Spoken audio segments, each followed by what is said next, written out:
geológico es el mismo. Bueno, nada, la normativa acá lo separa, es un problema de concepto que hay, pero bueno, me imagino que tiene que ver con la cuestión de la gestión. Así que nada, vamos a ver nosotros lo que tiene que ver con el marco legal, cuando la autoridad de aplicación es secretaría. Un pozo excavado, un DREN, o sea, cualquier obra de captación de agua necesita un estudio de prefactibilidad.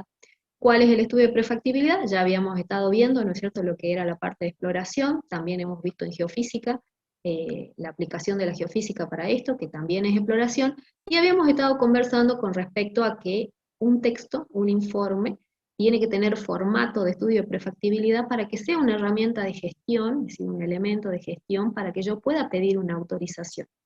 Bien, a eso se refiere con estudio de prefactibilidad y todo lo que debería tener. Bien, ¿qué es lo que hay que tener en cuenta en general? En el caso de la provincia de Salta está la ley provincial 7071, bueno, con los capítulos específicos que están ahí y sus decretos reglamentarios que también están ahí citados.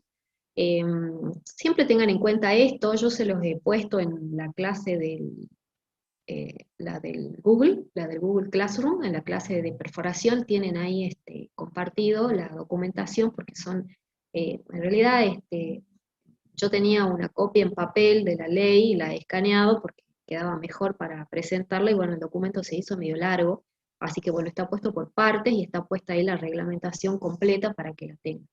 Así que, bueno, eso consulten, los que ya sea tanto los que vayan a hacer a participar de algún tipo de actividad que tenga que ver con esto, ya sea una participación activa, es decir, que sean los que vayan a hacer el trabajo, o aquellos que en algún momento les toque contratar a alguien para hacer un trabajo como este, tengan en cuenta, ¿no es cierto?, lo que dice la ley y sobre todo cuáles son los trámites que hay que cumplir para no caer en la ilegalidad, ¿bien? Porque claramente, bueno, se pueden hacer las cosas sin este marco legal.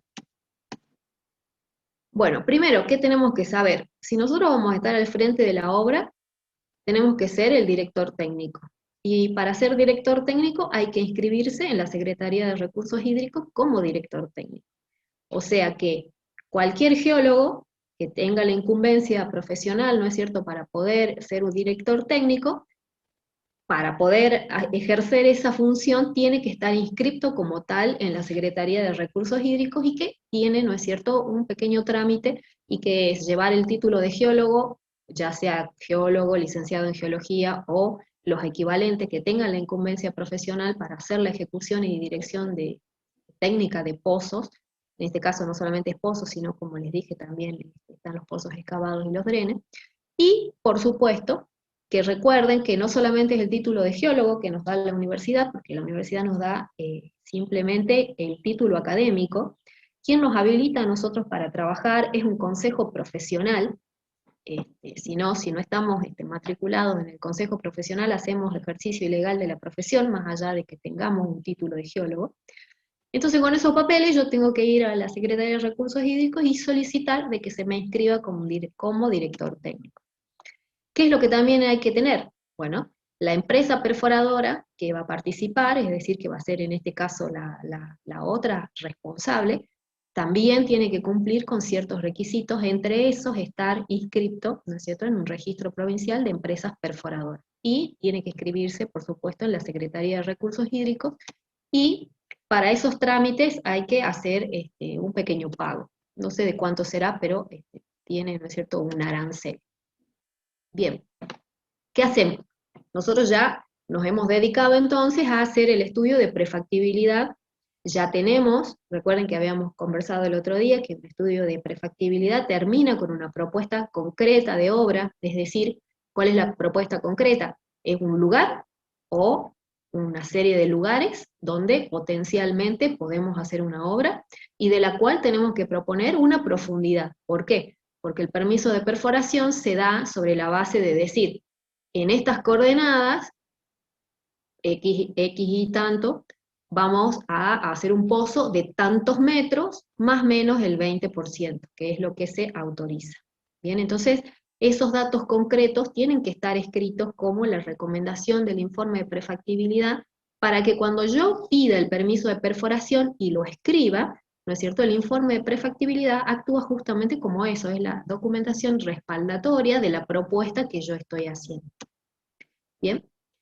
¿Qué es lo que me piden? Bueno, se estaba pidiendo, según la ley, una copia del informe de prefactibilidad en papel, que justifique, como decimos, la ubicación. Tiene que estar sellado por el Consejo Profesional de Geólogos, por eso es que tenemos que estar inscriptos. Por supuesto que me parece que los reciben igual, pero no importa, eso es lo que dice la ley, es el marco, digamos, normativo que tenemos que tener en cuenta. Y lo que también hay que presentar, aparte del lugar donde yo voy a perforar, la propuesta de perforación de profundidad final, más mi informe de prefactibilidad, tengo que presentar un documento que se llama diseño tentativo de la obra o anteproyecto de la obra. ¿Cuál es este diseño tentativo de la obra o anteproyecto de la obra? Se supone que con el estudio de prefactibilidad yo ya conozco más o menos la profundidad de la obra que quiero.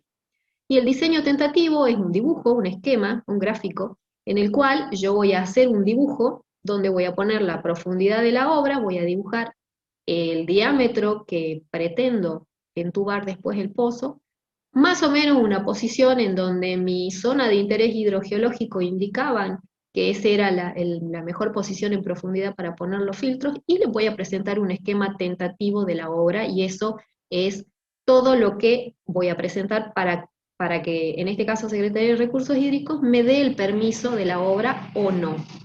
Bien, ¿qué otras cosas hay que presentar? Hay que presentar también todo lo que tenga que ver con la titularidad de los catastros, es decir, quiénes son los dueños o en el predio de quién voy a hacer la obra. Entonces, la documentación que presento yo como director técnico también tiene que ir respaldada por los dueños del predio, los que están autorizados para hacer trámites por la empresa. En el caso de que sean terrenos fiscales, tienen que tener la documentación que así acredite, es decir, que diga que si bien es un terreno fiscal, tienen autorización para hacerlo. Bien, toda esa documentación, junto con el arancel, va a permitir, ¿no es cierto?, que a mí, la Secretaría de Recursos Hídricos, me emita un permiso de perforación. Inicialmente los permisos de perforación no tenían fecha de caducidad, o sea, a mí me daban un permiso, por ejemplo, ahora para hacer la obra, suponiendo que la iba a empezar ahora. Pero bueno, se han dado algunas veces situaciones en las cuales se han pedido permisos de perforación a futuro, pensando de que se podía tener un derecho a futuro, entonces se ha modificado esto un poquito, y los permisos de perforación ahora tienen una caducidad, o sea que si no se hace la obra en el tiempo en el cual el permiso está dado, bueno, tienen que volver a solicitar, hacer la gestión o actualizar, ¿no es cierto?, esta documentación. Muy bien. ¿Cuáles son los pasos que hay que seguir? Hagamos de cuenta que nosotros ya tenemos nuestro permiso de perforación y decidimos que ya estamos en condiciones de empezar la obra. Muy bien, ¿qué es lo que hay que notificar a la Secretaría de Recursos Hídricos? Hay que notificar fecha de inicio de perforación y la estimación del perfilaje geofísico. ¿Cuándo vamos a hacer el entubado? Y la presentación del diseño final. Recordemos que nosotros habíamos entregado solamente un anteproyecto, es decir, un gráfico tentativo de lo que podría llegar a ser el diseño, pero después que hacemos el pozo exploratorio, hacemos los estudios que tienen que ser, disponemos y vemos cuál va a ser el diseño, lo tenemos que presentar a Hídricos para que también lo aprueben. También hay que comunicar cuándo hacemos el ensayo de bombeo y cuándo vamos a tomar la muestra de análisis físico-químico. Bien, y por supuesto, cuándo es la finalización de obra, y hay que entregar el legajo técnico de la obra, sellado y firmado por el Consejo Profesional, y después la Secretaría de Recursos Hídricos me puede emitir un certificado que diga que yo no debo nada, o sea, no debo información, bien, ha concluido mi trabajo, mi tarea, y yo presenté todos los papeles. ¿Por qué hay que hacer estas notificaciones? Hay que hacer todas estas notificaciones porque la ley dice de que la Secretaría de Recursos Hídricos también es el inspector final de todo esto. Entonces ellos podrían ir en cualquier momento a supervisar cualquiera de las cosas. Es un gran problema, y un gran problema porque después uno queda sujeto a multa, no solamente el director técnico, sino también la empresa perforadora, iniciar, por ejemplo, la perforación y no tener el permiso. Bien, o que algunas de estas etapas que tienen que ver con las notificaciones también se pasen por alto, y bueno, justamente la Secretaría puede ir en cualquier momento a hacer una supervisión, y bueno, claramente vamos a estar en problemas. Bien, después que terminamos la obra, que no le debemos nada al Estado con respecto a la información, hay otro trámite más que se llama solicitud de concesión de agua pública. Y eso no lo hacemos nosotros los geólogos, lo hacemos si es que nos piden que lo hagamos por una cuestión de que tenemos los formatos ya de las notas, ¿no? Pero ese permiso, esa solicitud de concesión de agua pública, tiene que ser presentado y firmado por el interesado, es decir, por la persona que ya va a figurar como dueña del pozo, dueña de la obra. Nuestra tarea terminó cuando nosotros presentamos a Recursos Hídricos el legajo técnico de la obra con toda la información que pide, que está detallada, por supuesto, en el documento que les compartí como anexo, que tiene que ver con la ley de aguas. Ahí dice todo lo que tiene que tener el legajo técnico. Igual vamos a ver al final qué es lo que tiene que tener resumido un legajo, porque esta información después es pública, es decir, que es una información que debería estar disponible y al servicio de las personas que necesiten información, ¿no es cierto?, que tenga que ver con algunos lugares. Muy bien. ¿Qué es lo que hay que llevar? O sea, ¿qué es lo que hay que tener para empezar a trabajar para nuestra actividad profesional? Bueno, no olvidarse todo lo que tenga que ver con los seguros personales, ART, elementos de seguridad personal. Ahora con el tema de pandemia, por ejemplo, se han sumado todos los protocolos que tienen que ver con COVID y todos los elementos que tienen que ver, bueno, con el tema de la pandemia, que son cosas que me imagino que no van a quedar atrás, sino son cosas que se van a incorporar. Hay muchas prácticas, ¿no es cierto?, que esta pandemia ha servido para mejorar algunas condiciones, ¿no es cierto?, en los trabajos. Si bien al principio parecían muy complicadas, engorrosas y hasta antipáticas, ¿no es cierto?, a la larga se nota de que claramente son cosas que hay que tener en cuenta y que nos tenemos que proteger, nos tenemos que cuidar. Entonces está bueno, ¿no es cierto?, que le prestemos atención a este tipo de cosas, ya sea que trabajemos nosotros para una empresa o que directamente seamos nosotros los directores técnicos y que nosotros mismos tengamos que hacernos cargo de nuestros seguros y de nuestra ART. O sea, ya sea como parte de una empresa o ya sea como profesional independiente, siempre, ¿no es cierto?, tener en cuenta este tipo de recomendación. ¿Cuáles son, no es cierto, los elementos de seguridad? Lo básico: casco, guante, antiparra, protección auditiva, bota de seguridad, indumentaria apropiada en función del lugar donde yo voy a ir. Si me toca frío extremo, por ahí me toca ir en zonas donde hace mucho calor, donde hay, ¿no es cierto?, insectos que pueden llegar a complicarme en algún momento si me pican o alguna situación. Entonces todas esas cosas las tengo que tener en cuenta para mi actividad en Boca de Pozo. ¿Qué más tengo que llevar? Y no olvidarme: cuaderno de campo, calculadora, cronómetro. Bueno, acá pongo ruleta de 1 metro, ruleta de 10 metros, eso es porque yo siempre trato de llevar todo y no necesitar nada de nadie, o mínimamente lo mínimo posible. Bien, entonces en Boca de Pozo hay que tener todo lo que uno necesita, tratar de no olvidarse: tizas, baldes, conductivímetros, muestreadores, bolsas para muestra, cajitas cutineras, si es que me han pedido presentar las muestras en cajitas cutineras, caja de testigo diamantina, en el caso de que estemos trabajando con diamantina, y otros elementos de limpieza general, y que son de limpieza general y personal para mi mesa de trabajo y para que pueda entregar los elementos como corresponde.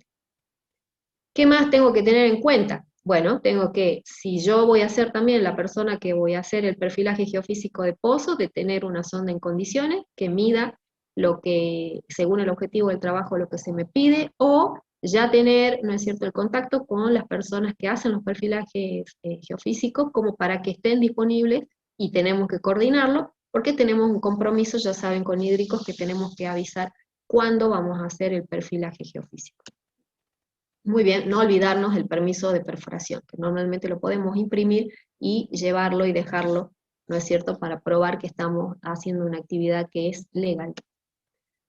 Muy bien. Vamos a ver, ¿cuáles son los métodos? Bueno, los métodos que vamos a ver acá, los otros, hay cosas que ya tienen, ¿no es cierto?, en los resúmenes de la cátedra. Vamos a ver lo que tiene que ver con Rotary. que consiste en perforar mediante la acción rotatoria del trépano y remover los fragmentos que se producen con un fluido o lodo que circula continuamente, que el trépano se fija a un extremo inferior de la sarta de herramientas, y que por el interior circula lo que se denomina lodo de perforación, que fluye verticalmente hacia la superficie a través del espacio anular.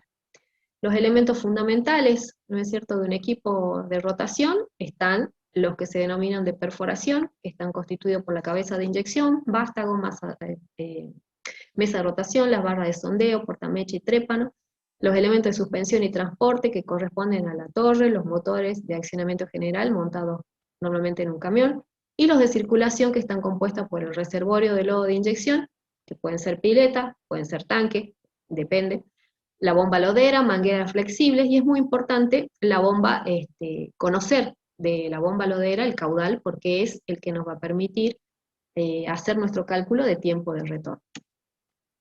Acá, ¿ustedes ven arriba o tienen las ventanitas estas que dice acá apagar, compartir y todo? ¿Ven los títulos?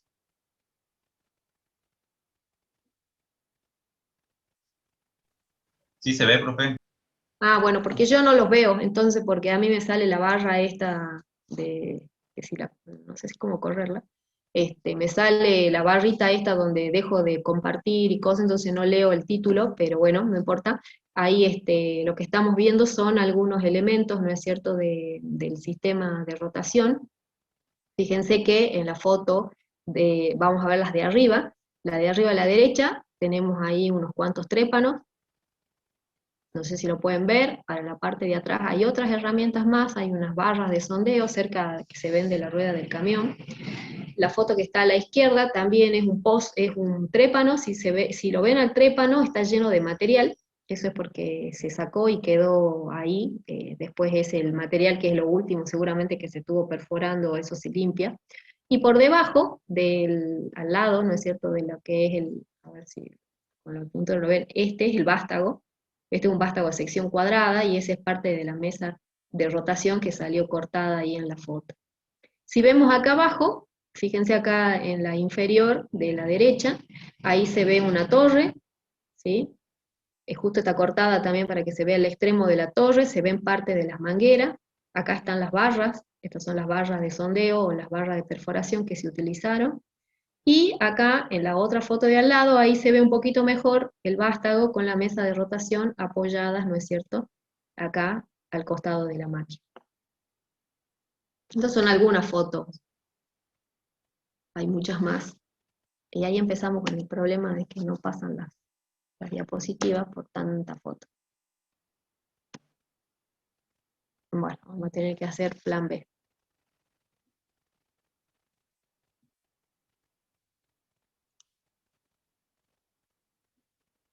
Aguantenme un cachito.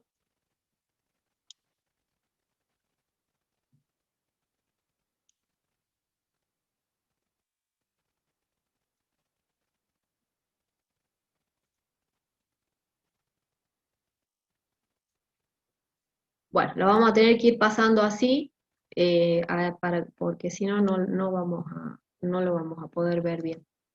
Bueno, ahí ven. ¿Ven bien? Sí, profe, sí se ve. Bien. Bueno, seguimos entonces. Habíamos visto hace rato que teníamos todo lo que tenía que ver con la parte de perforación, y acá tenemos herramientas y partes de lo que tiene que ver con la parte de suspensión y transporte y también con la parte de circulación. Ahí sí se ve el extremo de la torre.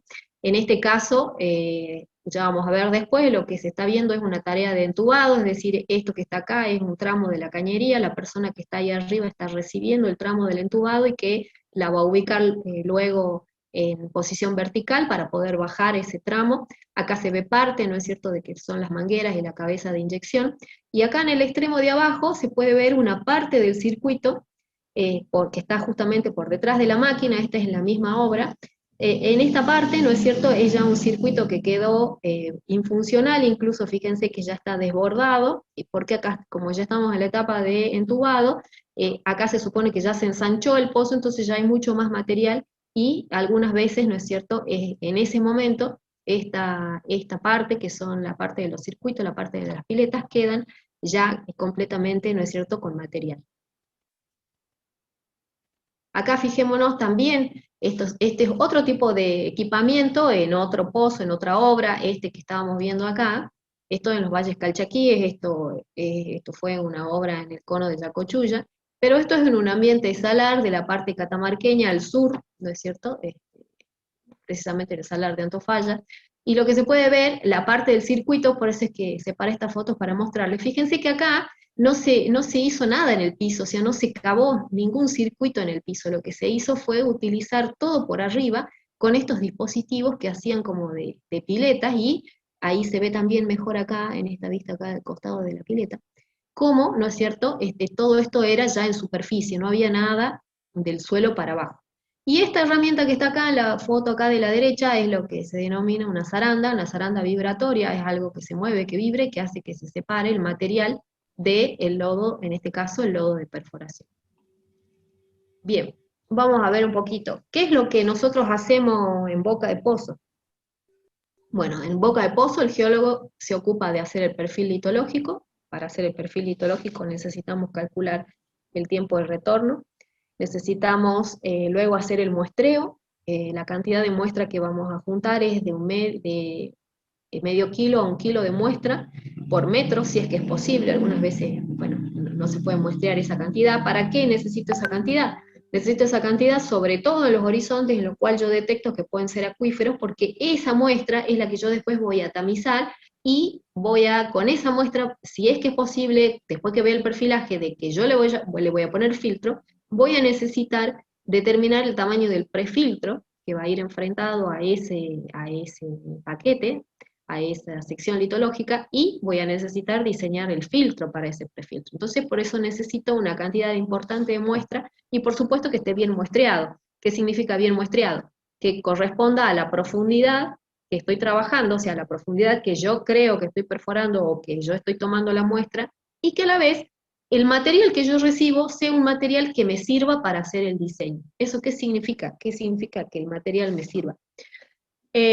Muchas veces, ¿no es cierto?, se perfora con un lodo de perforación que se llama pesado, es decir, un lodo que no solamente me saca todo el material y cumple su objetivo de mantenerme refrigerada y mantenerme limpia la estructura, sino de que es tan pesado de que el material fino queda en ese lodo de perforación. Cuando sale fuera del circuito yo no lo puedo muestrear. Y recuerden que lo que a mí me condiciona, en este caso, lo que me condiciona el funcionamiento del filtro y del prefiltro, es la presencia del material fino, y que no me pase material fino por el filtro que yo diseño.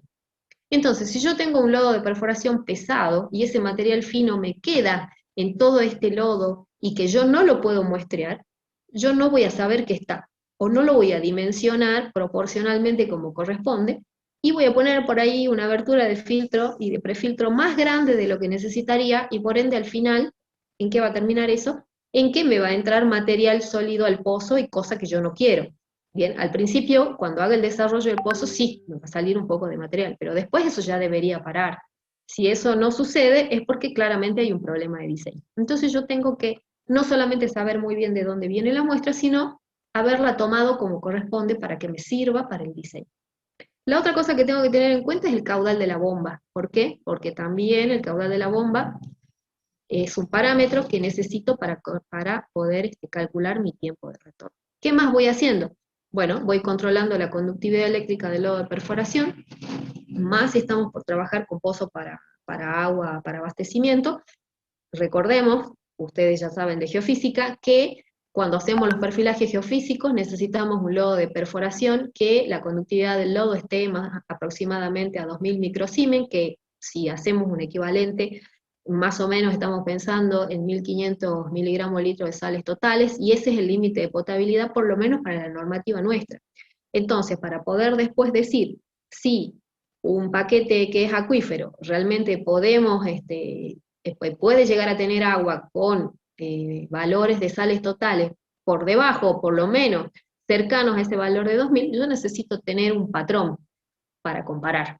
Y ese patrón es el lodo de perforación. Por eso es que tengo que estar siempre controlando que la conductividad eléctrica esté acorde a lo que yo después quiero perfilar. Ya saben que algunas veces, bueno, se perfora con el agua que hay algunas veces es muy dulce, lo cual va a ser un problema, ¿no es cierto?, cuando tengamos que perfilar, porque todo nos va a dar que, por ejemplo, es más salado que el lodo, y no vamos a saber cuál más salado. Pero bueno, esos son detalles de cosas que pasan y que después las podemos ver con preguntas que suceden. La idea es que siempre tengamos control de la conductividad eléctrica del lodo de perforación, sabiendo que lo vamos a necesitar porque necesitamos controlar y comparar luego, ¿no es cierto?, cuando hagamos nuestro perfilaje para poder hacer el diseño de la obra. Muy bien. ¿Qué era el tiempo de retorno? Bueno, el tiempo de retorno de un fluido o de un cutting se puede calcular conociendo el volumen anular del pozo, diámetro del pozo versus, ¿no es cierto?, el diámetro de la herramienta y teniendo en cuenta el caudal de la bomba lodera. ¿Cuál es una fórmula general? Y es esa, es el volumen anular dividido el caudal es igual al tiempo de retorno. ¿Cómo calculo el volumen anular? Bueno, el volumen anular está formado por el volumen de la perforación. Por ejemplo, si yo estoy usando un trépano de 12 pulgadas, va a ser el volumen que ha desalojado ese trépano de 12 pulgadas en el largo que yo voy perforando, menos el volumen que me ocupa la herramienta. La herramienta está formada por el trépano abajo, una reducción, un portamecha y las barras de sondeo. Entonces yo tengo que calcular el volumen que ocupa toda esa herramienta y directamente lo puedo restar, o sea, del volumen total, restar el volumen de la herramienta, o ir por tramos, que es lo que yo pongo acá, voy por tramo. ¿Cuál es el tramo? Decir, bueno, si todo el trépano es de 12, toda la sección de pozo abierto es de 12, perfecto. Pero después yo dentro tengo varios tramos en función de las herramientas. Tengo un tramo de barras de 3 pulgadas, por ejemplo. Tengo un tramo de portamecha de 6.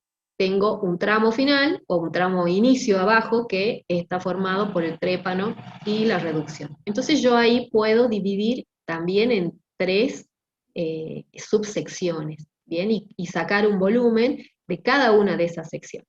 Bueno, no importa, el tema es que después voy a tener un volumen anular total, que dividido el caudal me va a dar el tiempo de retorno. El práctico de hoy, uno de los ejercicios consiste en eso.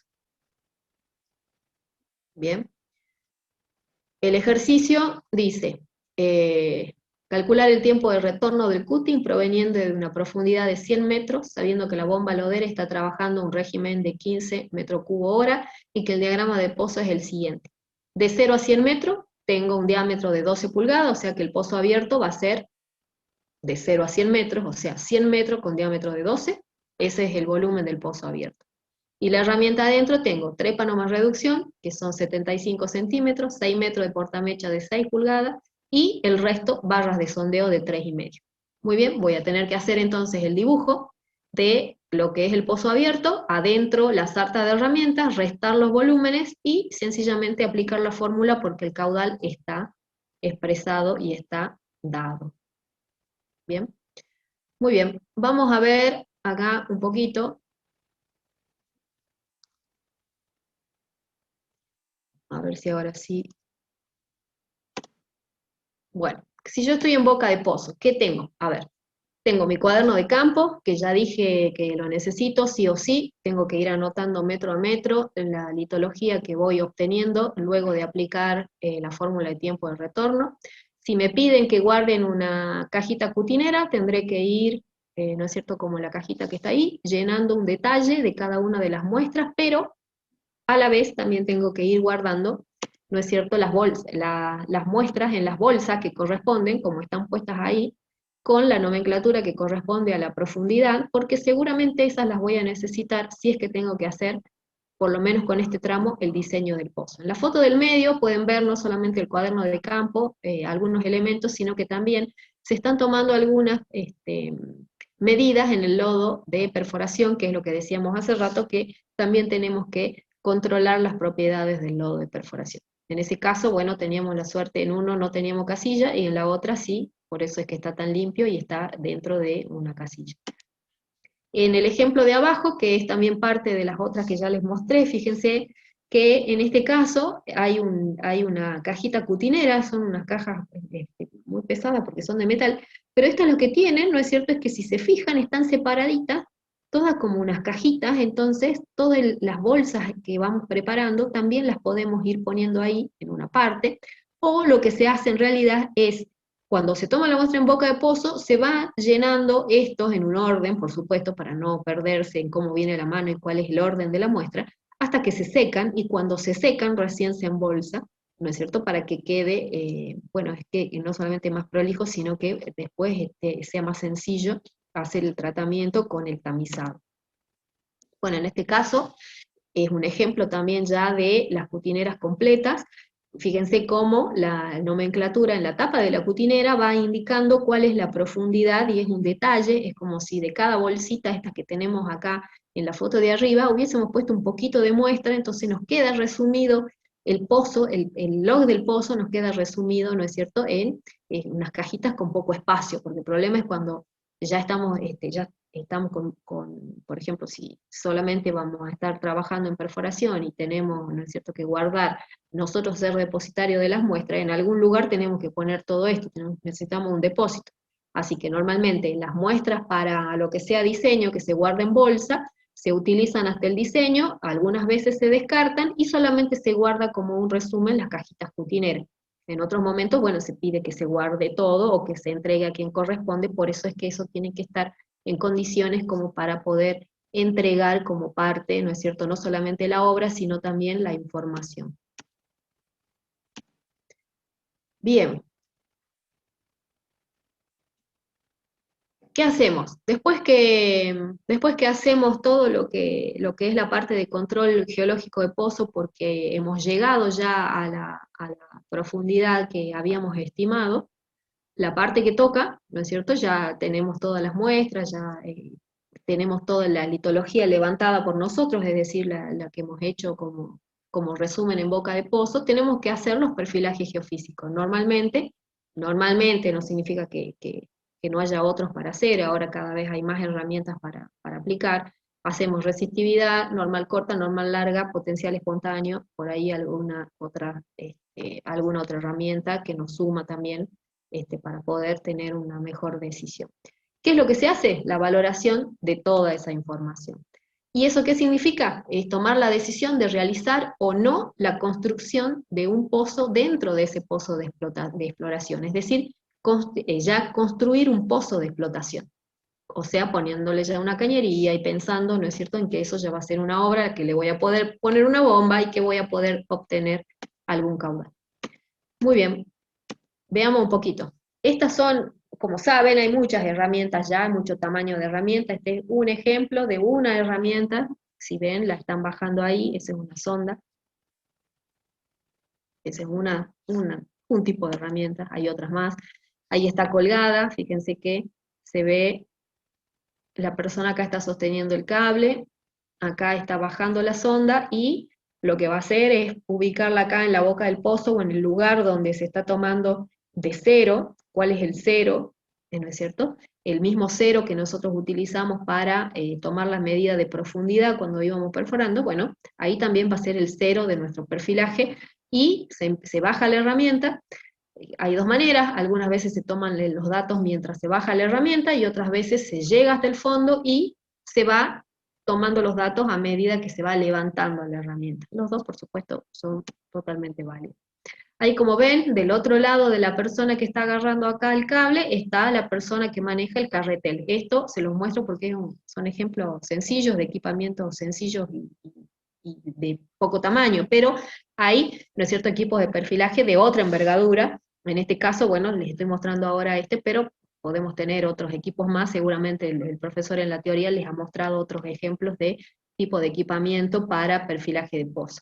También, por supuesto, depende de la profundidad. De algunos pozos someros que se pueden utilizar algunas herramientas más livianas, más cortas, como estas, más accesibles. Algunas veces también tienen que ver con si son pozos muy profundos o muy complicados, o los cuales se quiere obtener otro dato, se puede incluso tener acceso hasta equipos de perfilaje que se dedican a la actividad normalmente petrolera.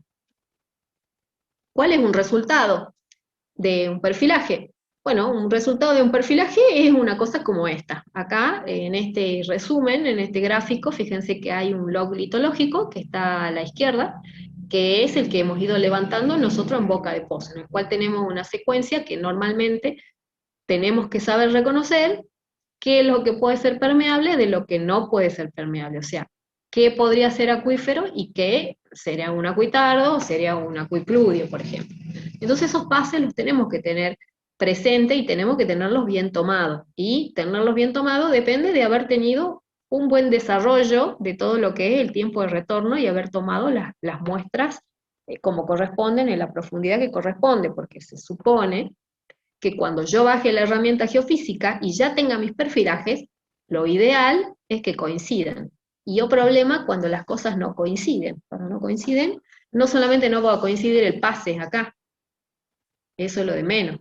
El problema va a ser que si yo decido poner filtro, por ejemplo, acá, y me equivoqué aquí, ¿a dónde voy a ir a buscar la bolsa de muestra y a qué muestra le va a corresponder el tamizado que yo voy a hacer para poder diseñar correctamente qué es lo que voy a poner acá? ¿Bien? O sea, qué tamaño de filtro y qué prefiltro voy a poner en una zona de la cual no tengo bien hecho el muestreo.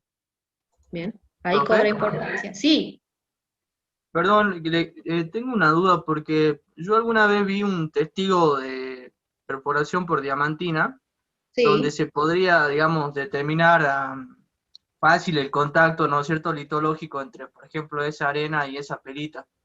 Y lo que claro, siempre me quedó en duda, porque nunca lo vi, es cómo se determina eso en el cutting, digamos, si bien uno claro. lo va sacando y va viendo el cambio litológico, ¿cómo hace para poner, digamos, ese contacto donde estaría, digamos?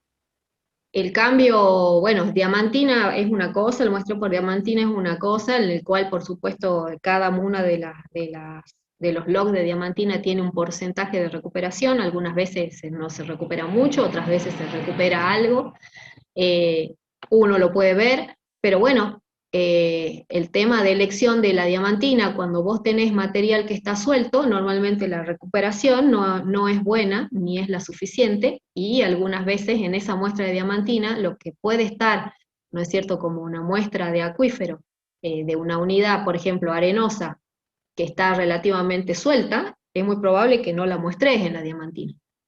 Entonces, en este caso que estamos utilizando Rotary, lo que se hace es, vos tenés que estar en la boca del pozo mirando qué es lo que sale, y tenés que estar controlando el tiempo de retorno, mirando qué es lo que sale, y te tenés que dar cuenta, sumado al comportamiento de la máquina, si es que es posible con la máquina que vos tengas, darte cuenta de que la máquina está conteniendo un comportamiento distinto, vos te tenés que dar cuenta de ese pase en boca de pozo, porque el geólogo boca de pozo sos vos y estás viendo la muestra que está saliendo.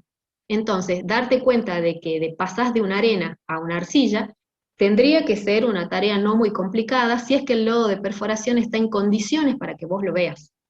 Bien, por eso dije hace rato que cuando a veces el lodo de perforación está muy pesado, cuando sale el lodo de perforación con todo el cutting, tiene tanta densidad de que todo este material fino vos no lo ves y tenés que ir a buscar la muestra en el circuito mucho más adelante y no en la boca del pozo, pero ese es por una cuestión de manejo del lodo de inyección, que también hay que ver si es un lodo específicamente bentonítico o si es un lodo en el cual ya se le está poniendo algún tipo de aditivo, ¿bien?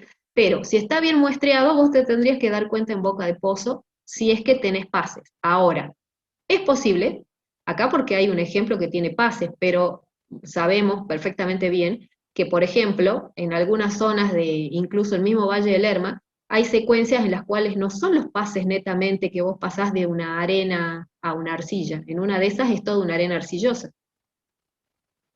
Bien. Entonces, en ese caso, ¿qué hacemos cuando son intercalaciones de pequeño espesor? Bueno, acordate que vos también tenías el perfil de cronometraje, en el cual por metro también estás viendo cuánto tiempo te está llevando perforar ese metro de perforación. Y bueno, si el cronometraje te dice que en un vástago de 9 metros no hay mayores cambios, y en la boca del pozo no ves mayores cambios litológicos tampoco, bueno, en una de esas es todo un paquete de intercalaciones, o, por ejemplo, un paquete de 10 metros, o del tamaño no sé si son vástagos de 6 o de 9, de lo que se esté trabajando, que todo eso sea, por ejemplo, no arenas y arcillas intercaladas, sino una arena arcillosa o una arcilla arenosa.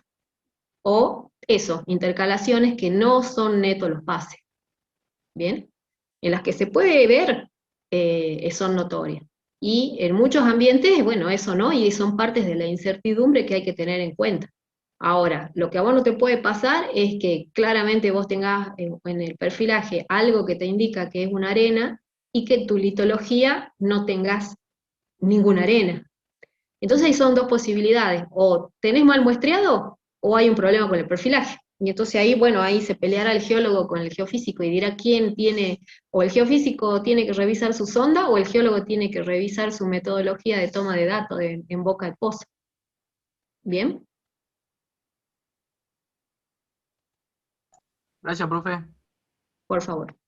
Bueno, ahí estamos, entonces, seguimos. Entonces, nosotros tenemos estos registros. En este caso, tenemos un dato de potencial espontáneo, tenemos también un dato de gamma ray, tenemos resistividad normal corta, normal larga, y también la posibilidad de haber tomado temperatura y conductividad del lodo. Por supuesto, esto que está, temperatura y conductividad, tiene que ver con la herramienta dentro del mismo pozo, en el cual si tiene un cambio, claramente le podemos atribuir a que es porque hubo alguna entrada, ¿no es cierto?, de agua, desde la formación hacia el pozo, cosa que no debería ser porque uno de los objetivos de la presencia de lodo de perforación, como saben, es evitar el ingreso de agua, ¿no es cierto?, de agua de formación al pozo para que no se nos desestabilice la estructura. Pero bueno, algunas veces, ¿no es cierto?, hay algunos ingresos y que quedan evidenciados en ese caso en el perfil de temperatura y de conductividad.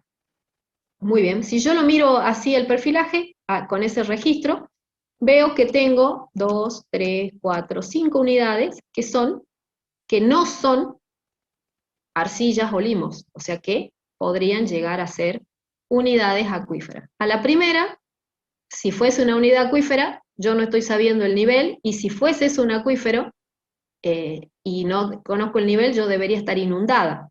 Bien, entonces, si bien la unidad 1 es una unidad arenosa, con potencial, si yo no estoy teniendo la certeza del nivel, claramente puede estar seca, sencillamente porque si no estaríamos, como digo, inundados, y si no, me tengo que ir a buscar un pozo cercano, a ver si es que conozco, o puedo llegar a identificar algún lugar donde pongan en producción ese nivel, que es la primera unidad que me aparece a mí en mi registro, en este caso litológico.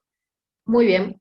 Si miramos un poquito lo que tiene que ver con el SP, recuerden que la línea del SP, yo lo que tengo que marcar es la línea base de arcillas. ¿Cuál es la línea base de arcillas? Simplemente una línea que me une las arcillas. Lo que me queda en este caso, en esta parte, esta es la línea base de arcilla que tiene, no es una cosa que tenga que ser vertical, tiene, ¿no es cierto?, en esta parte una deriva.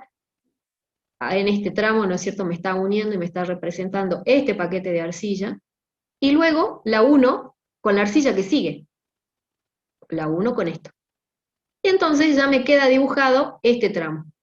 Entonces, la línea base de arcilla viene acá, continúa acá, y lo que yo hago es unirla. Entonces, donde yo la uno, va a haber un material que no es arcilla y que va a tener una deflexión a la derecha o a la izquierda. Si tiene la deflexión a la derecha de la línea base de arcilla, decimos que el agua de formación de esa unidad es más dulce que la del lodo de perforación. Y si viene para la izquierda, es que es más salada. En este caso, ¿no es cierto?, parece que es más salada, en todas se muestra más salada, y la gran pregunta es, bueno, está bien, es más salada. Ahora, ¿cuánto es la conductividad del lodo de perforación? Capaz que la conductividad del lodo de perforación es baja porque era agua, por ejemplo, de escurrimiento superficial, y no sé, si por ahí estuvimos perforando con un lodo de 500, capaz que las unidades estas tienen un 700, igual estamos lejos de los 2000 y de los 1500 miligramos litro, que correspondía como equivalente, ¿no es cierto?, para lo que eran las sales totales.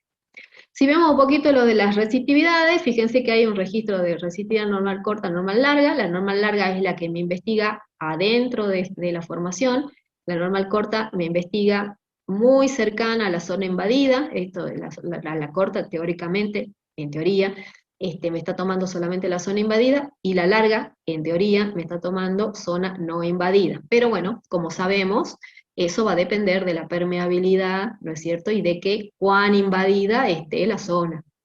Bien, Ahora, ¿qué sabemos? Que por los valores de resistividad, bueno, son valores interesantes, que no tienen nada que ver con esto, que son valores bajos enfrentados a las arcillas. Estos que son, fíjese que ahí son intercalaciones, estas que están acá, las arenitas estas yo las veo porque las he muestreado, pero estas están muy cerquitas, ¿no es cierto? La resistividad normal corta y la larga, y tienen un problema, ¿no es cierto?, aparte del espesor, es decir, que son espesores chiquititos. Pero bueno, las grandes unidades acá son estas dos. ¿Bien? Muy bien. Esas serían las potenciales unidades para poner filtro. Entonces, ¿yo qué hago? Con el SP defino si algo a partir de la línea base de arcilla, según el lodo de perforación, tendría un agua de formación más dulce o más salada, y en función de compararla con el lodo de perforación, puedo pensar si es que esas unidades, ¿no es cierto?, podrían serme útil, en este caso de agua para bebidas, si estoy pensando en los 1500 miligramos litro de sales totales, que por equivalente, ¿no es cierto?, puede ser que ahí estemos cerca de esos valores. Ahora, si yo miro las curvas de resistividad, recuerden que la resistividad normal larga, que es esta, al estar los electrodos más separados, va a tener menos detalle que la corta. Entonces, la larga investiga el valor más parecido y más certero a la unidad en sí misma, a la unidad no alterada, y la corta lo que me indica son precisamente los pases. Entonces, ¿yo con qué diseño? Las posiciones, los límites con la corta. Y el valor de la resistividad que yo voy a estimar y voy a estar pensando que tiene la unidad, lo veo con la larga. Si bien hay otras herramientas que tienen varias resistividades, está bueno tenerla como dato, pero normalmente, ¿no es cierto?, se utiliza la herramienta de esa manera. Entonces, con la corta yo defino los paquetes, con la larga hago la interpretación del valor de resistividad más cercano a la realidad de lo que es la unidad y su agua de formación.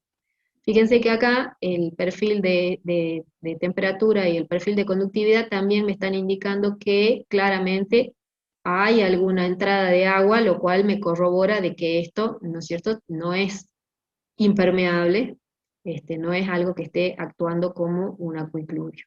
¿Bien? ¿Qué hago yo con esto? Bueno, eso está en línea punteada porque son cositas posibles. Si yo no tuviese esos espesores importantes de adentro, tendría que estar mirando con mucho más cariño lo de abajo, ¿no? Pero bueno, gracias a Dios tenemos esos espesores. Puedo decir que la unidad potencial acuífero 1 es esa y la potencial acuífero 2 es esa. ¿Qué hacemos? Bueno, decimos que hemos detectado los siguientes niveles acuíferos y nombramos los dos paquetes grandes. Y que recomendamos poner filtros. Fíjense que le vamos a poner filtros a esos tramos, pero no precisamente en los límites. Fíjense que la unidad era de 30 a 50, pero yo le voy a poner filtro de 30,5 a 49,5. ¿Por qué? Porque me voy a centrar, voy a tratar de centrar, ¿no es cierto?, en la parte más importante y no acercarme mucho a los límites si es que tengo duda, porque después, si bien yo puedo estar muy segura de la litología y muy seguro del perfilaje, después me toca toda la tarea de hacer un buen entubado y de que precisamente me quede ese techo de filtro donde yo dije, por ejemplo, en 30. Y bueno, ya sabemos lo que pasa técnicamente en boca de pozo, que algunas veces eso no es posible, entonces, ¿qué hacemos? Achicamos un poquito para centrarnos mejor, ¿no es cierto?, en la unidad y que no nos quede un poco de filtro enfrentado a una unidad que nosotros no queremos poner filtro. ¿Por qué? Porque nos van a entrar los finos y ahí nos van a arruinar todo. ¿Bien? Bueno, para eso sirve el perfilaje y así se define a dónde voy a poner los filtros. ¿Qué hacemos después? Después que ya tenemos definido esto, necesitamos hacer el diseño final de la obra. Después viene la etapa de intubación, engravado, cementación, desarrollo y ensayo de bombeo.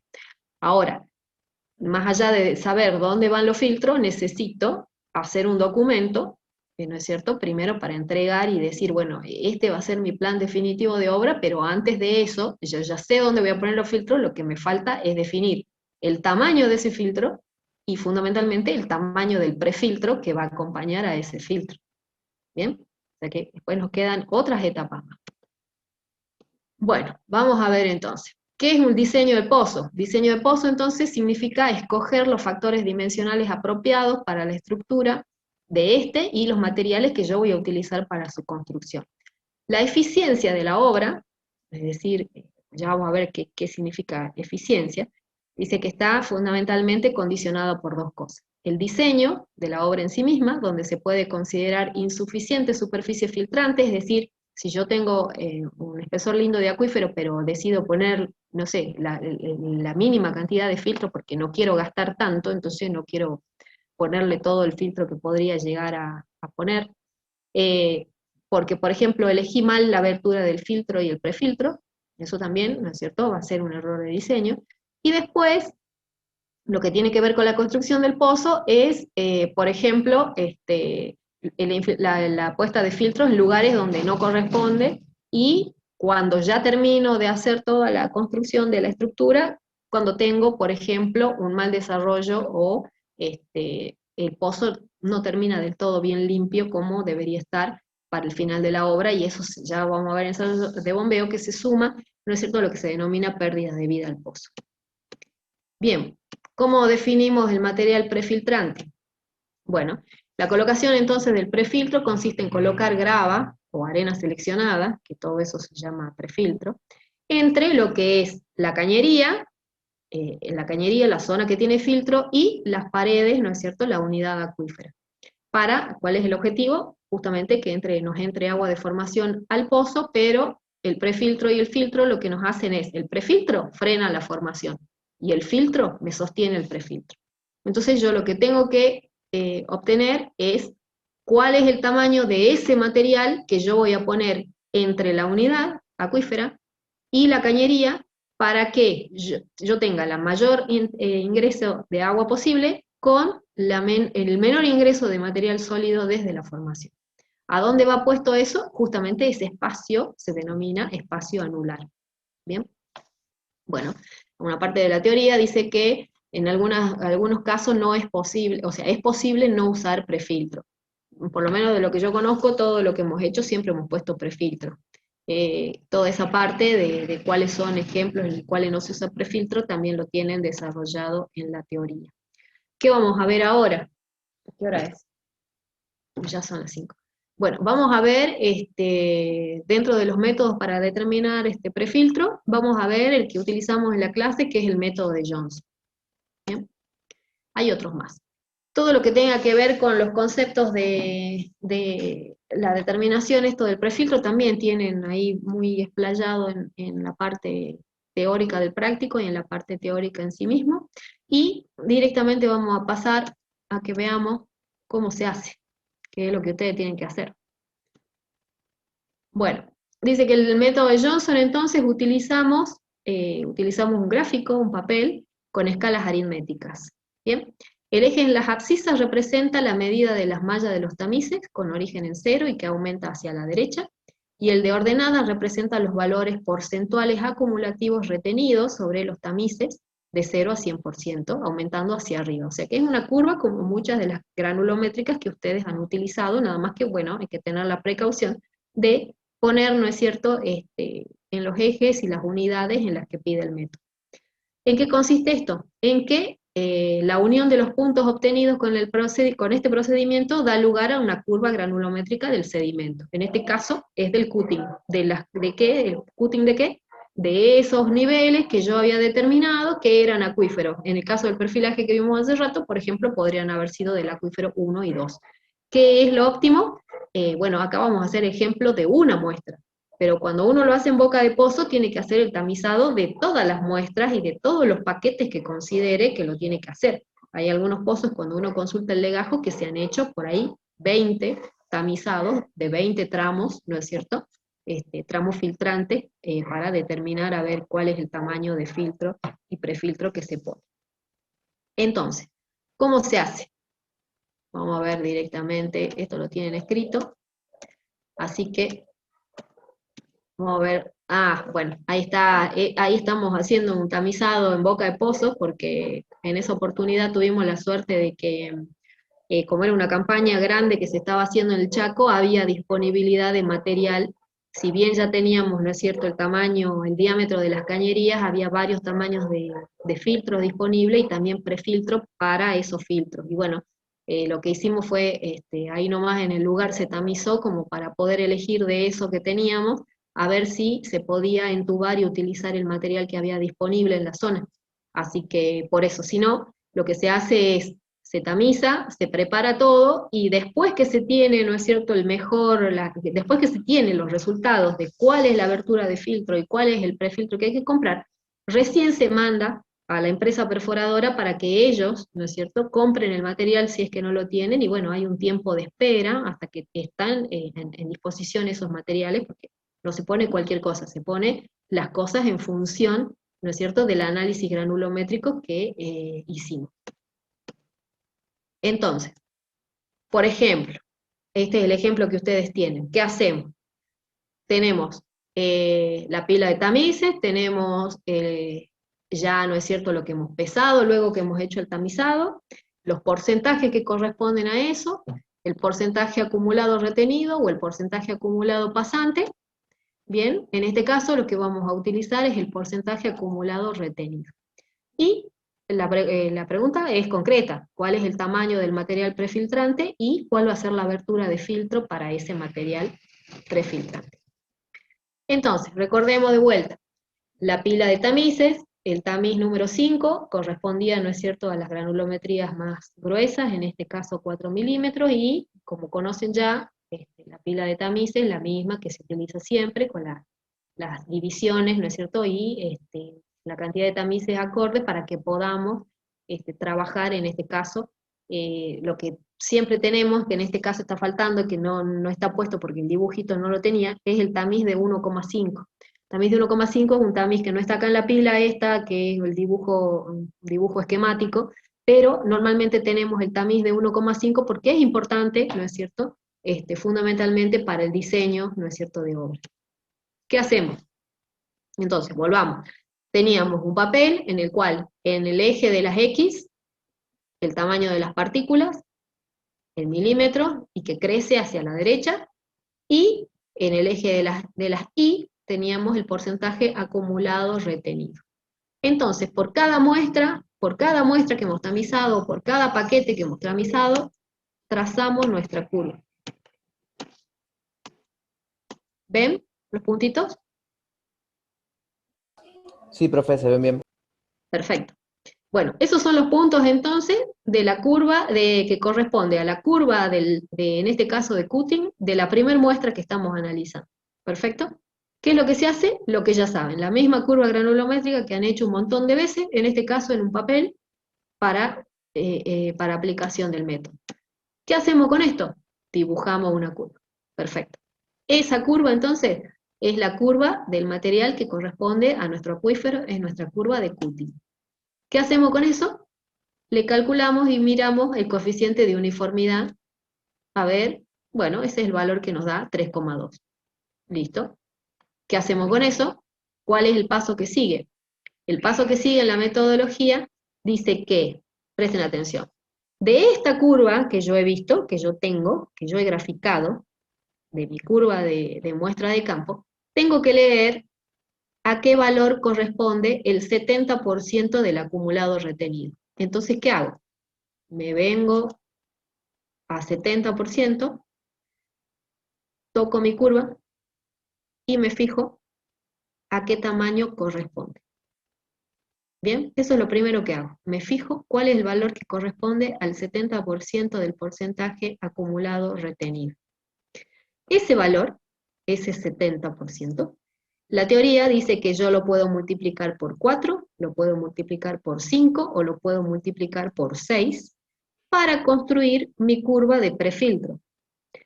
Bien, ¿cuándo voy a elegir uno u otro? Bueno, hay distintas consideraciones para elegir si lo voy a multiplicar por 4, por 5, por 6. Por supuesto que tengo que estar muy seguro de mi muestreo, de que estoy agarrando todo lo fino, para jugarme a multiplicar, por ejemplo, por 6, porque imagínense, si estamos en tamaño granulométrico, no es lo mismo 1,6 milímetros a 2,4 milímetros. Entonces, si yo no estoy muy seguro de mi muestreo, irme a construir una curva de prefiltro con el 70% en 2,4 en una de estas es mucho este valor. Por ahí el 5 también, y normalmente los que somos conservadores utilizamos el por 4, 1,6. Entonces vamos a diseñar con 1,6. ¿Qué hacemos con 1,6? Bueno, 1,6 es mi primer punto de mi curva de material prefiltrante. O sea que yo ya tengo mi curva de material prefiltrante. ¿Cuál es mi objetivo? Construir una curva de material prefiltrante utilizando como base la que tenía del material acuífero, y esa curva, como ustedes saben, una curva granulométrica es un resumen, ¿no es cierto?, de tamaño de partículas y sus porcentajes en ese conjunto, en esa muestra. Entonces yo lo que voy a hacer es eso, voy a obtener una curva que me represente ese material prefiltrante porque eso es lo que voy a comprar. ¿Y cómo hago? Tengo mi primer punto y dice que el resto de la curva la obtengo dibujando al tanteo, que significa la dibujo a mano, teniendo en cuenta la forma de la curva original y que cumpla una condición de coeficiente de uniformidad. Después que la dibuje le voy a dar un toquecito para mejorar la uniformidad y que, ¿no es cierto?, respete más o menos la forma de la primera. Entonces yo dibujo a mano alzada esos puntos. Dibujo una curva a mano sobre el papel, van a tener que imprimir, hacer esto y dibujar a mano. ¿Qué van a hacer? Van a controlar el coeficiente de uniformidad, que cumpla con el parámetro teórico, que no es muy complicado, es sencillo, y luego que obtenemos nuestra curva ya arreglada, nuestra curva a partir de la base de la que teníamos del material original, todo ese rango de curva, todo ese rango que me está ocupando la curva, es el rango del prefiltro, que en este caso es de 1 a 3 milímetros. ¿Bien?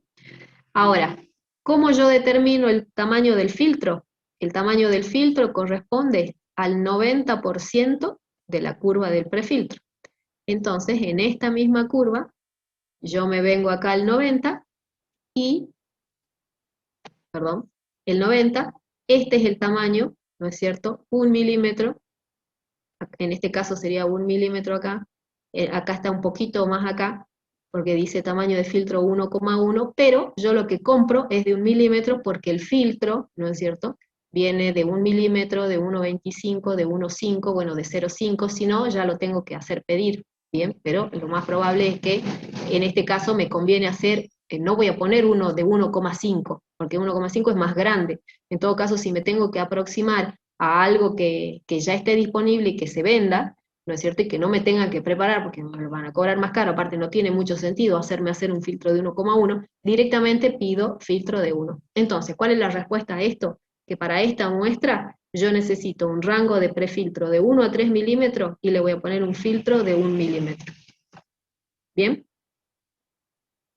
¿Hay alguna duda con eso? Profe, Sí. ¿podría explicar de nuevo cómo dibujaba la nueva curva?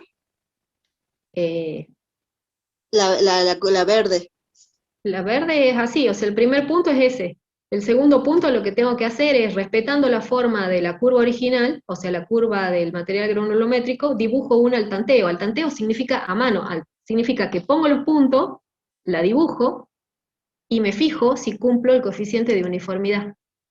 Entonces, ahí cómo se ve. ¿Es similar a la curva azul? Sí, es similar. ¿Le chequeo el coeficiente de uniformidad? Sí. Bueno, si eso da, está bien. Bien. Es mucho el grado de libertad. Yo entiendo que es mucho el grado de libertad, pero bueno, el método es así. Bien. Hay que tener confianza en lo que uno hace, o sea, en decir, bueno, si esto dice que es al tanteo, respetando la forma, y que el único control es un coeficiente de uniformidad, listo, es así. ¿Está bien? Control el coeficiente de uniformidad, 2, es aceptable. Ahora, ¿qué es lo que yo puedo tener acá? Puede ser que lo que yo dibujé a mano se me está pasando un poquito más acá abajo. Ahora, esto es grueso. ¿Tiene sentido que yo quiera comprar cuánto? Si yo agrego acá un poco más, digo, no va a ser 3, que vaya a 3.1.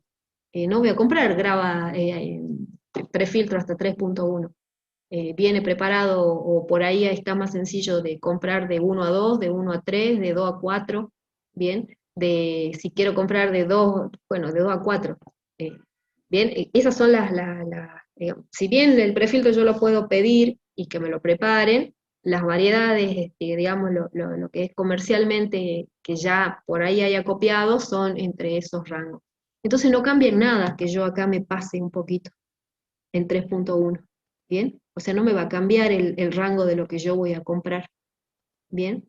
Acá tampoco, si yo me paso un poquito acá, bien, que 0,9, no voy a comprar de 0,9. El problema es cuando realmente es importante y es importante lo que yo me pase acá o la duda que tenga con respecto a qué es lo que tengo que comprar.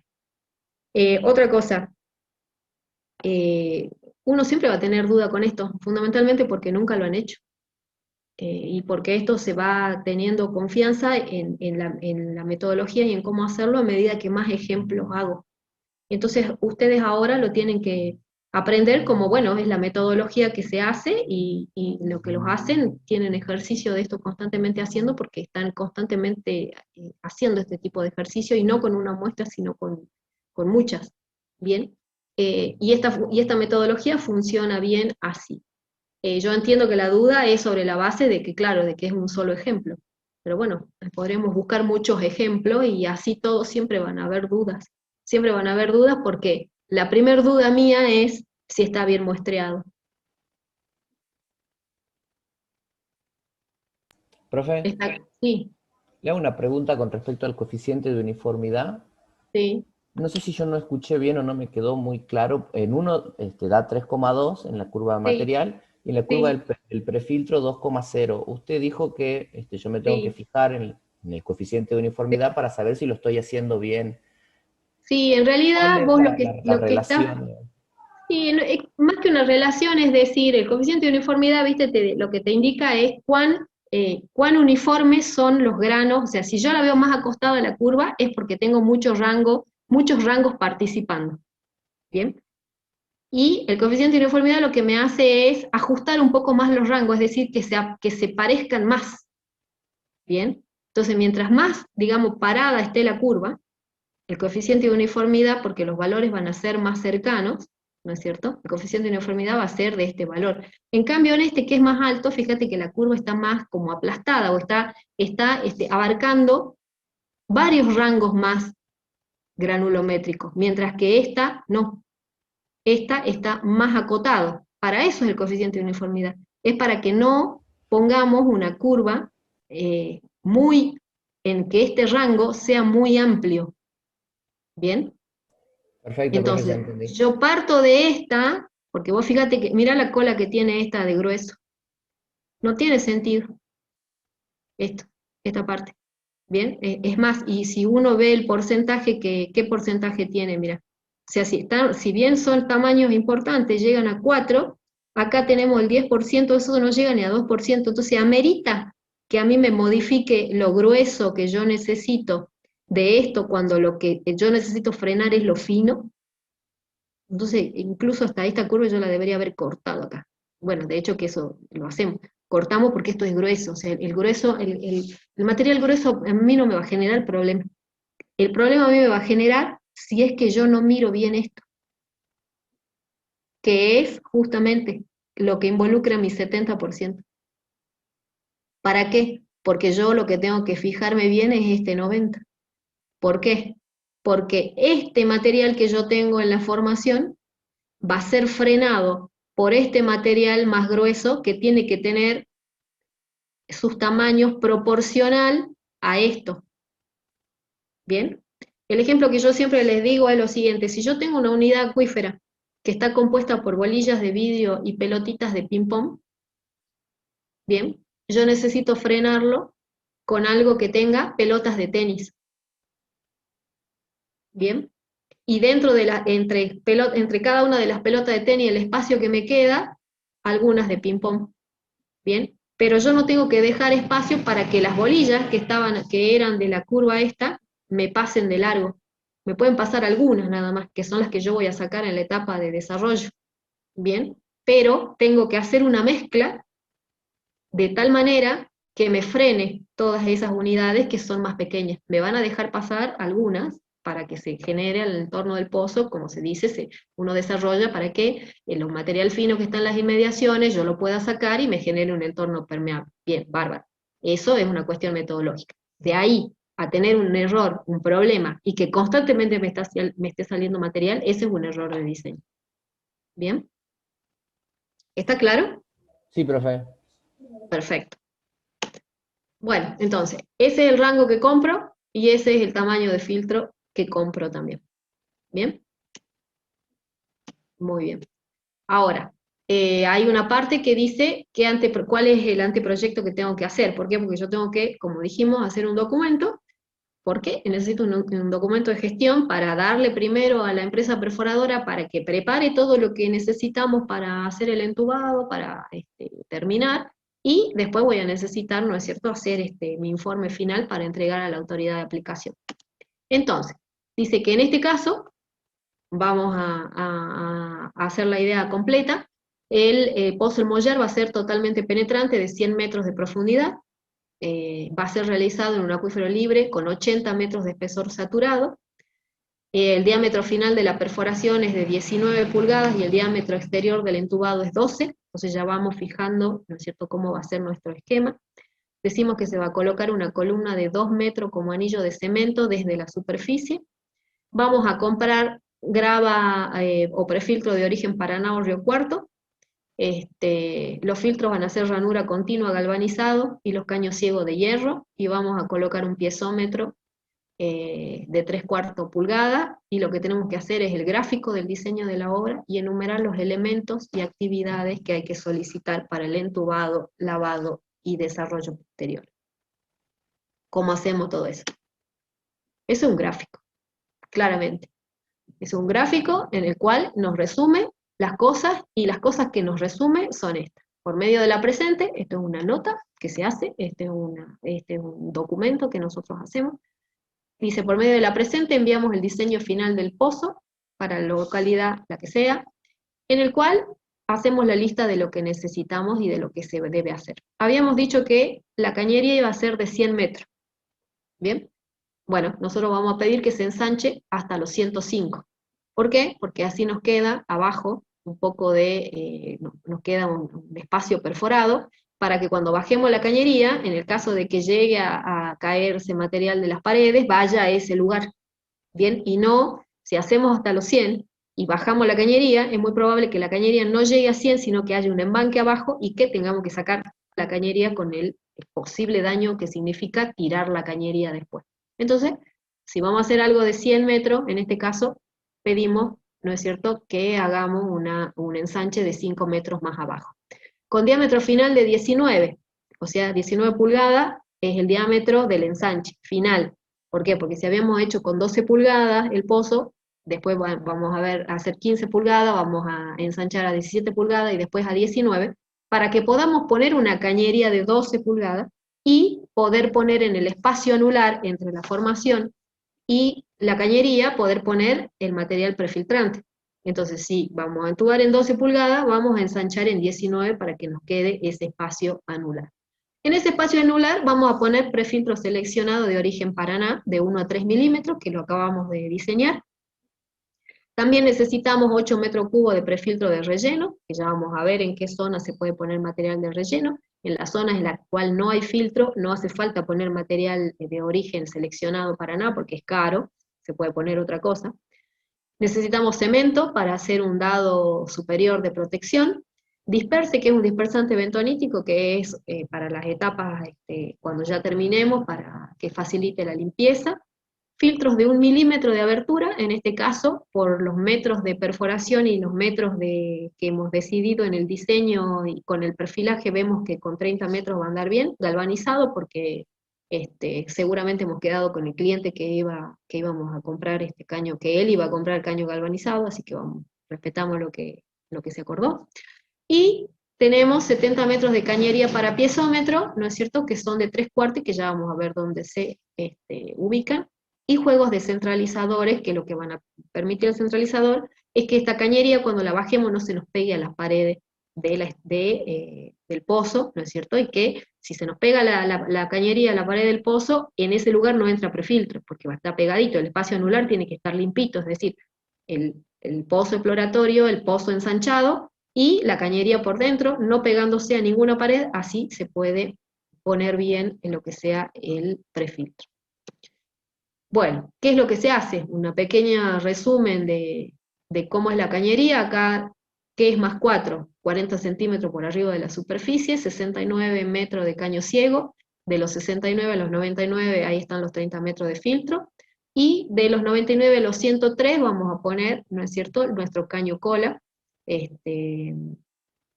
con 4 metros de caño ciego. ¿Bien?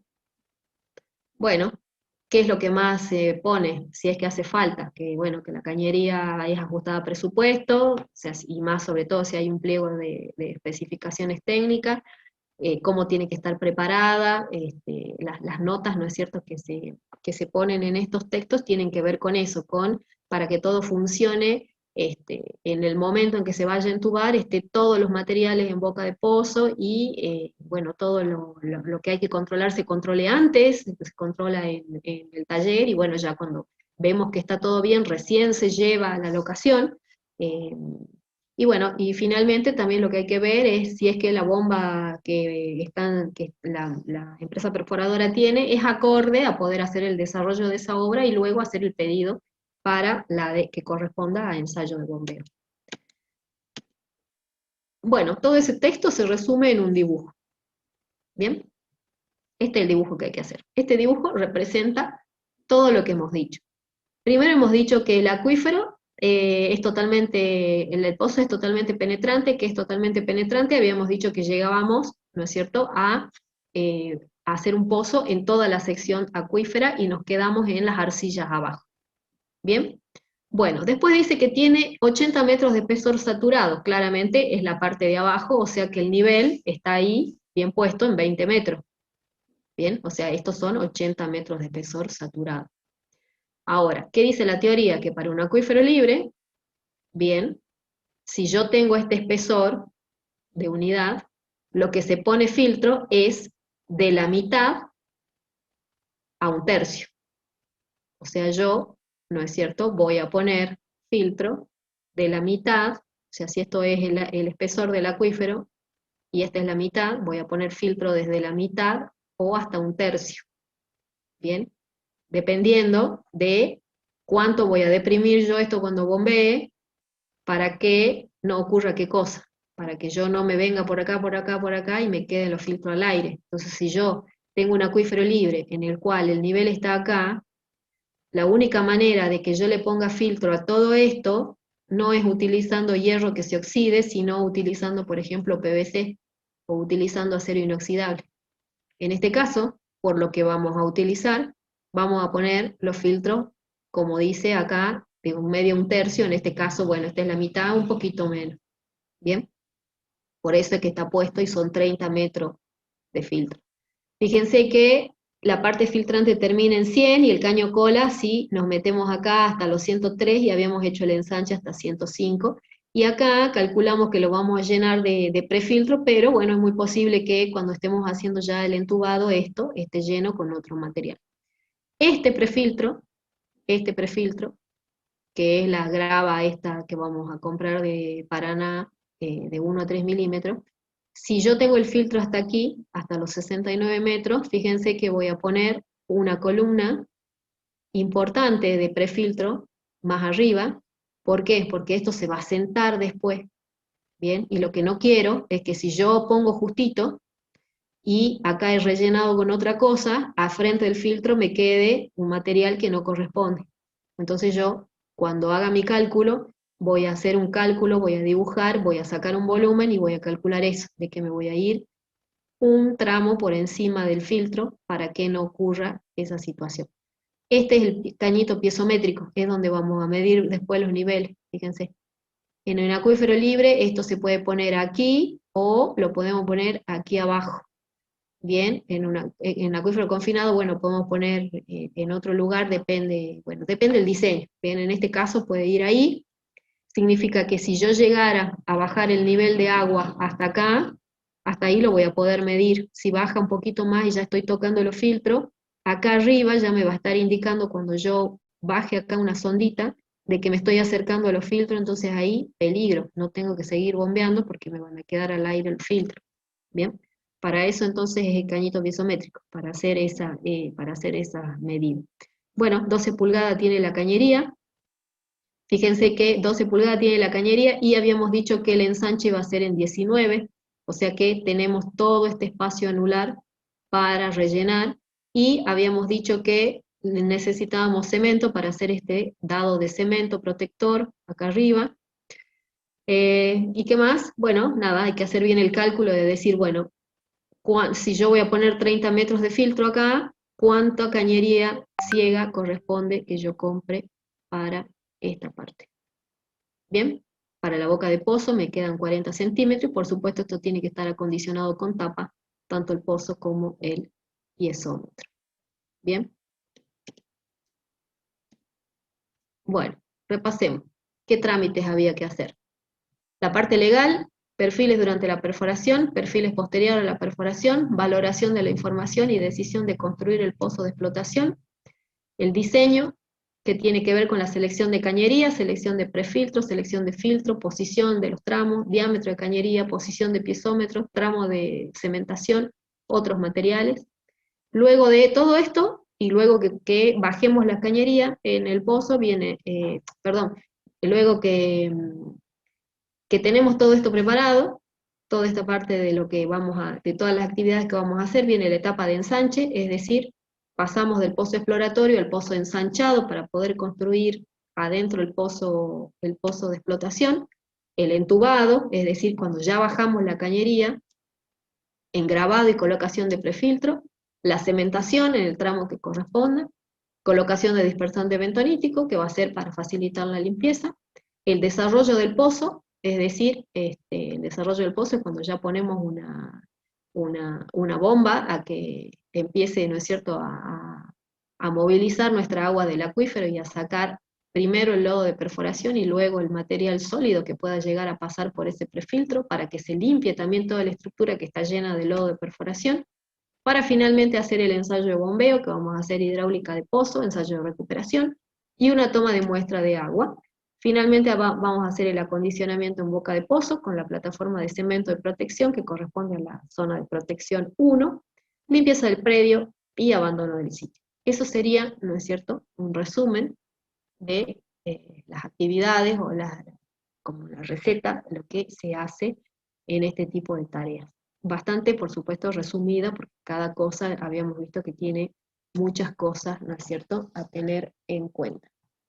Vamos a ver ahora unas cositas más. Vamos a ver si anda esto. Fíjense, esta es una tarea están bajando cañería, ese es el Valle Calchaquí, ahí es una vista del cono de Yacochulla, ahí hay una persona que ha recibido la cañería va bajando, la persona de abajo la recibe, y se va a fijar de que quede totalmente vertical. ¿La ven a la cañería? Es una cañería grande. Sí, llega a boca de pozo. Ahí nosotros estamos lejos porque se pone peligroso.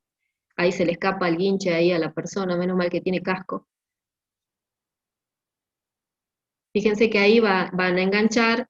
En el camión están ya todos los tramos de cañería preparados para irlos bajando por tramo, por supuesto, porque no se puede bajar 200 metros de cañería en un solo tubo.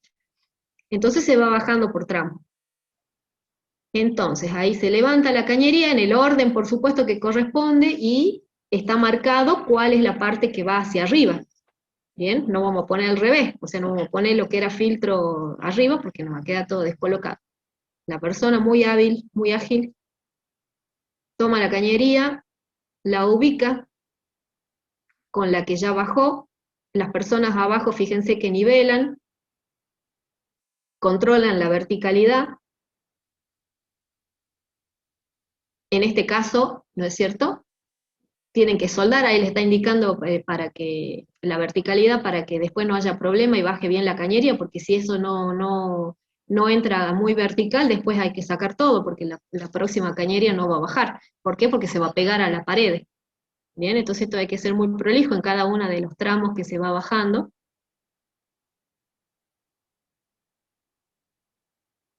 Bueno, esa les mostré porque es una gran duda que hay siempre con respecto a cómo baja la cañería. Fíjense que después se suelda, eso es en boca de pozo, se suelda, y luego que se suelda, sucede lo mismo. De vuelta se engancha otro tramo de cañería, esto se baja, se vuelve a unir, se vuelve a soldar, y así. Bueno, este es ejemplo de otro tipo, ¿no es cierto?, de pozo, de otra envergadura. Fíjense que en este caso también hay cañería de PVC con cañería ciega. En ese caso también los tramos son más cortitos, la torre es más cortita, y ahí hay tramos de caño ciego y de PVC. ¿Ven? Esa es otra envergadura, este es un pozo chaqueño, en otra locación. ¿Cómo es el engrabado? Bueno, estos son ejemplos de engrabado, ¿no? En este caso, por ejemplo, fíjense los bolsones esos grandes, en este caso la máquina la acerca a la boca del pozo, simplemente se ha hecho un agujero en la bolsa y va cayendo la grava en la boca del pozo. En otros momentos ahí, la otra foto que acaba de salir ahora es otro tipo de engrabado que simplemente a granel, ¿no es cierto?, se va llenando y se va acercando la grava a la boca del pozo. Y también hay bolsas, ¿no es cierto?, más chicas de otro tamaño que también se acercan a la boca del pozo para poder hacer el engrabado. Acá tenemos algunos ejemplos, fíjense, de otro tipo de cañería, que está bueno. Estos son otros caños de PVC que también tienen su abertura. Miren esto, lo que hablábamos de centralizadores, esto es justamente lo que les decía, se pone en la cañería y está puesto, miren, ¿ves? Está preparadito eso ahí para levantar, enganchar, está puesto el centralizador de tal manera que cuando baje la cañería, no solamente se controla la verticalidad, sino que aparte no se va a pegar la cañería al pozo, a la pared del pozo, digamos, así puede entrar bien la grava. Y estos que están acá arriba, fíjense, son las punteras, es decir, la parte de abajo, bien, lo que veíamos hace rato, que si es de galvanizado se puede hacer como un conito, ¿no es cierto?, que lo biselan en el taller directamente y la cierran a la estructura. En este caso ya vienen estas punteras finales, ¿no es cierto?, para este tipo de cañería que viene, ¿no es cierto?, ya preparada de otra manera. Muy bien, cuando hacemos el desarrollo, es decir, cuando ya hemos hecho todo, pensamos que está todo lindo, todo muy lindo, tenemos que empezar a sacar el agua que quedó alojado dentro de la cañería, y empezar a activar, ¿no es cierto?, nuestro acuífero. Primero vamos a empezar, por supuesto, a sacar esta agua en estas condiciones, que tiene mucho lodo de perforación, más este material que vamos sacando. Luego eso se va aclarando, hasta que finalmente, ¿no es cierto?, está en condiciones como para hacer el ensayo de bombeo. Bueno, y eso, el ensayo de bombeo ya corresponde a los prácticos que siguen. El práctico que sigue es hidráulica de pozo, y el próximo, hidráulica de acuífero. Acá simplemente para que lo veamos, estos son pozos que son en ambientes salares, en este caso es un pozo, fíjense por la cañería, seguramente es uno de los mismos de los cuales habíamos hecho con las cañerías estas color naranja. En este caso lo que se está haciendo es midiendo, acá está midiendo, ¿no es cierto?, está midiendo la profundidad del agua, que claramente se puede ver por el momento ahí, o sea que se está haciendo todos los preparativos para hacer el ensayo de bombeo. En esos preparativos se tiene a mano, ¿no es cierto?, todo lo que haga falta para tener y para ir midiendo también conductividad eléctrica. Bueno, acá teníamos para medir otras cosas más.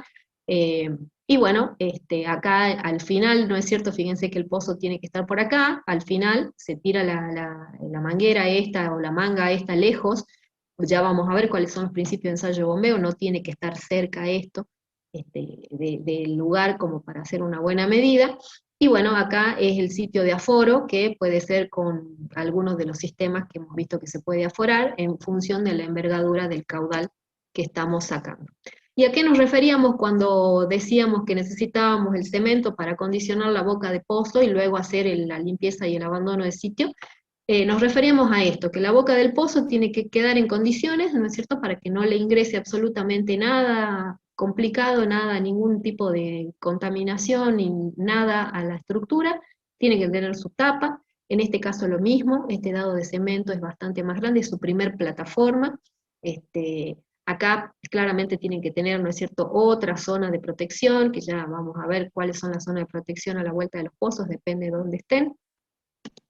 Y ejemplos de la memoria descriptiva del trabajo. Este es un ejemplo sencillamente de cuando uno ya termina y tiene que presentar su informe en el cual describe todo lo que ha hecho. Hay una parte de estos informes que se llama la parte de los pósters, o un dibujo general, en el cual fíjense que está toda la memoria descriptiva litológica, un perfil litológico, que nosotros lo interpretamos geológicamente, por supuesto.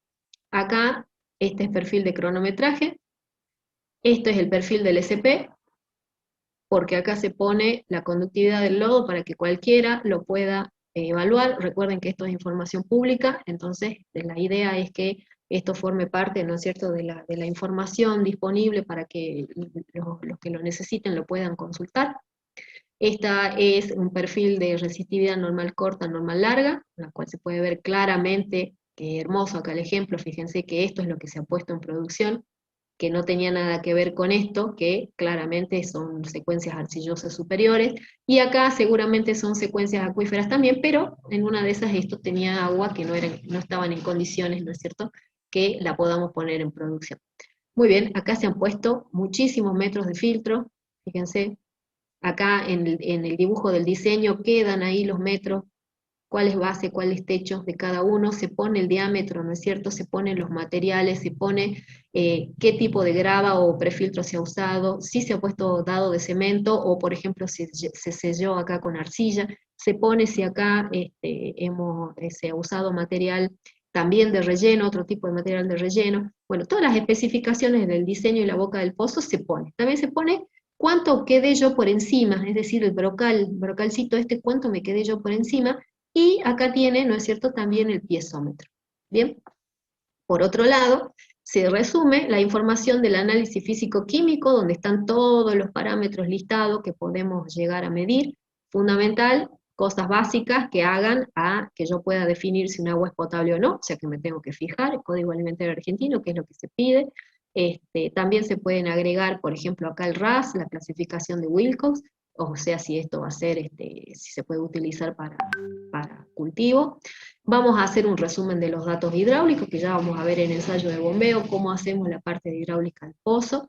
En esta parte la reservamos para poner, bueno, un diagrama Piper, un diagrama Wilcox, un diagrama Stiff, que es de la parte, ¿no es cierto?, hidroquímica, como para mostrar cómo clasifica el agua y para ver si es que nos serviría para otra cosa, y por supuesto la carátula, porque esto va doblado, por supuesto hojas A4, y va a la carátula del pozo donde está la ubicación, las fechas, y quiénes son las personas que han perforado y quiénes son los responsables. Bueno. Estamos. No tengan problema con esto, ni tengan problema con esto, porque tengo ahí unos videitos muy cortitos de esto, que ya se los voy a habilitar para que los tengan en el Google Classroom, para que los miren y lo vuelvan a ver las veces que les haga falta, para que tengan en cuenta todas las cosas que hay que, bueno, responder cuando se hace una pregunta concreta como esta, es decir, qué tamaño de filtro y qué prefiltro utilizo, y cuando me toque hacer mínimamente un diagrama o un anteproyecto de pozo, qué es lo que mínimamente tengo que tener en cuenta. Y también tienen compartido, ¿no es cierto?, las leyes de agua con todas sus reglamentaciones para que no estén fuera de tono, ¿no es cierto?, y no queden como que no saben que claramente tienen que cumplir con algunas cuestiones que tienen que ver con la ley vigente. Bien, este resumen, ¿no es cierto?, también, bueno, esto no se los puse en ningún lado, pero bueno, capaz que pueden hacer una captura de pantalla, igual, ¿no es cierto?, esta es la secuencia de lo que normalmente se hace, cómo se trabaja, y me parece que tienen suficiente material también en la teoría y en el desarrollo de la parte teórica del práctico, como para que no les falte elementos. O sea, elementos para estudiar no les va a faltar, lo que les va a faltar claramente es experiencia, porque obviamente no la tienen, no la han hecho y no lo han visto, pero nada, de todo se aprende, así que al que le toque, nada, sin temor, simplemente hay que estudiar para que realmente se sepa, hay que conocer cuáles son las herramientas, cuáles son los pasos, cuáles son los trámites, esa es una cosa. Eso hay que saber. El resto de las cosas de campo se aprenden. ¿Por qué? Porque las máquinas cambian constantemente, los métodos cambian constantemente, las necesidades cambian constantemente, los materiales disponibles para hacer entubado de cosas también cambian, así que, bueno, siempre hay que estar atento a las cosas nuevas y nada, irlas incorporando y sin pensar que no se puede hacer o que van a estar complicados cuando les toque. No les va a tocar nunca hacer esto solos, siempre seguramente van a estar primero con alguien que sepa un poco más, que los oriente. Eso, y cualquier cosa, bueno, nada, consultan y trataremos de responderles de la mejor manera, como para que les sea más sencillo cuando tengan que hacer alguna cosa relacionada con esto. Profe, Sí. en el caso que se formen cavernas, ¿cómo nos damos cuenta para calcular el prefiltro? Cuando